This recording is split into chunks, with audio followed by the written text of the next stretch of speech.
శ్రీకాకుళం జిల్లాలో మాకు జీవనాడైనటువంటి వంశధార ప్రాజెక్టులో స్టేజ్ 2 ఫేజ్ 1లో భాగంగా రైట్ మెయిన్ కెనాల్ దాదాపు 60,000 ఎకరాలకు సాగునీరు అందించే విషయంలో మా శ్రీకాకుళం నియోజకవర్గానికి గారమండలం వచ్చేసరికి 37 TE అనే ప్రాజెక్టు 2007లో అప్పటి కాంగ్రెస్ ప్రభుత్వం అట్టహాసంగా నీరు అందించామని ప్రారంభోత్సవం చేసినప్పటికి కూడా 2006లో ప్రారంభమైన వరకు 2009లో నిలిపివేయబడ్డాయి అధ్యక్ష.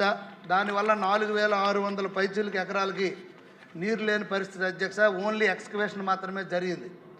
అయితే దానికి గౌరవ మంత్రివర్యుల దృష్టికి తీసుకెళ్ళడం జరిగింది. అధికారుల దృష్టికి తీసుకువెళ్తే 10.10 కోట్లతో మళ్ళీ ప్రతిపాదనలు సిద్ధం చేసినప్పటికీ అధ్యక్ష అది మళ్ళీ ఆ కాంట్రాక్ట్ ఈ రోజు వరకు క్లోజ్ అవ్వలేదు అధ్యక్ష. చాలాసార్లు నేను విన్నవించుకోవడం జరిగింది. మరి అధికారులు నిర్లక్ష్యం మూలంగా దీన్ని పట్టించుకోవట్లేదు. ఎందుకంటే సుమోటోగా దీన్ని ఈఓటి ఎస్సీ పరిధిలో దీన్ని క్లోజ్ చేయాలి అధ్యక్ష. అప్పుడే కొత్త టెండర్లకు వెళ్లాల్సి వస్తుంది. ఏదైతే ఈ యొక్క వంశధార రైట్ కెనాల్ ఏదైతే సభ్యులు అడిగారో దీనికి సంబంధించినటువంటి లాస్ట్ మైల్ మరి గ్రామాలకి సాగునీరు అందట్లేదని ఏదైతే చెప్తూ ఉన్నారో ఈ వంశధార రైట్ కెనాల్కు సంబంధించి 53వ కిలోమీటరు లాస్ట్ మైల్ అంటే 37 థాయిలాండ్ సంబంధించి 4,600 ఎకరాలు ఇక్కడ ఉంది అధ్యక్ష.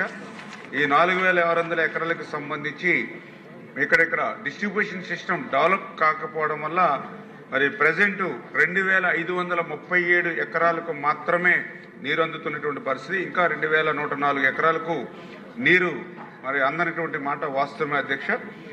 దీనిపైన గతంలో మరి ఈ యొక్క కూటమి ప్రభుత్వం అధికారంలోకి వచ్చిన తర్వాత మొన్న ఏప్రిల్ నెల 22వ తారీఖున శ్రీకాకుళం కలెక్టరేట్లో జరిగినటువంటి రివ్యూ సమావేశంలో గౌరవ శాసనసభ్యులు కూడా ఆ రివ్యూ మీటింగ్లో ఆ యొక్క సమస్యను కూడా మా దృష్టికి తీసుకొచ్చినటువంటి స్థితిలో మా ఇరిగేషన్ డిపార్ట్మెంట్ మీద కూడా దీని మీద ఒక రివ్యూ చేయడం జరిగింది.